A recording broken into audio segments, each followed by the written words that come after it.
Hey everyone, welcome back to my channel. Today I wanted to talk about the new movie, Fall. Fall is directed by Scott Mann, who's done a ton of B-rated movies with different genres. When I first saw the trailer for this movie, my parents and I just started laughing because they're like, well, this is going to be a short film. And as I was laughing, I realized that I was probably going to have to go watch it to do a review on it.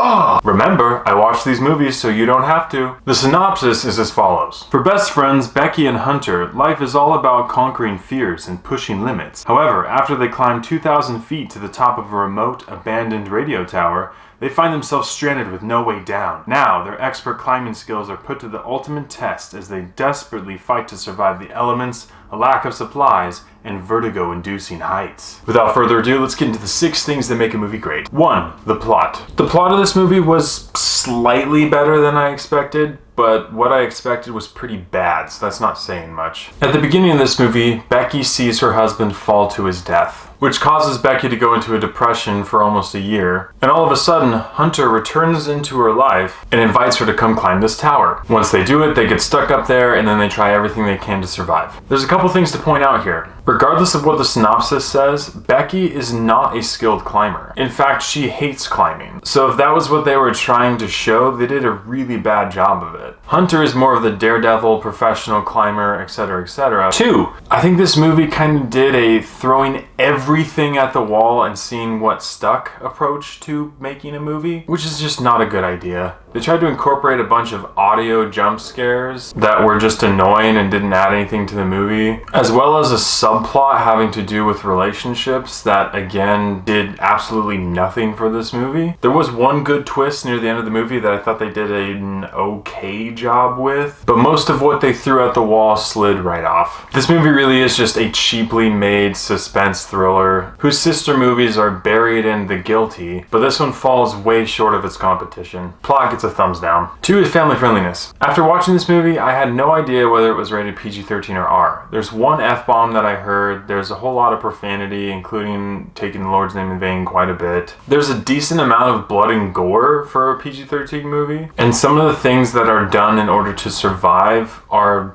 flat out disgusting. So family friendliness gets a thumbs down. 3 is acting and script. The acting in this movie wasn't great, but it got worse as the movie continued. Grace Fulton and Virginia Gardner did an okay job interacting with each other, but there were also just a lot of cheesy lines that took you right out of the movie. There were a couple scripted moments that I thought were actually funny or original and grounded. Most of the script of this movie is super cheesy. Acting and script get a thumbs down. 4 is character development. You really only focus on 2 characters in this movie, and that's Becky and Hunter, but their character development is very minimal. You know that Hunter's more of the daredevil type person, and that Becky's been experiencing a lot of depression since her husband's death, but barring the relational subplot that they throw in here, their character development is about as shallow as a kiddie pool. Character development gets a thumbs down. 5 is visuals and CGI. The CGI in this movie is bad. From the very beginning of this movie, you can already tell the CGI is absolutely terrible, and that's going to be setting the tone for the whole movie. I'd say that there was some attention to detail that was missed because of poor CGI, like certain things being there in one shot, and then in a shot where they use CGI, those things are not there. You think in a movie like this, there might be some decent visuals as you're on top of something, but it's CG. So the answer is no.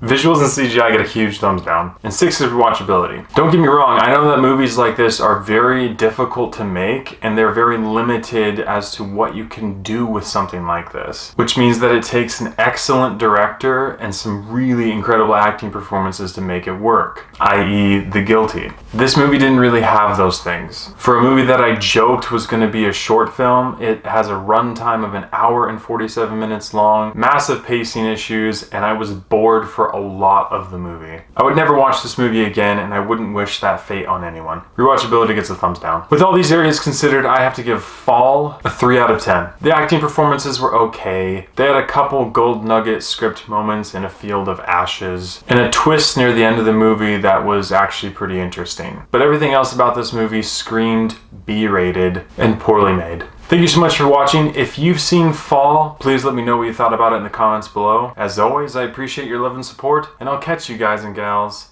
in the next one.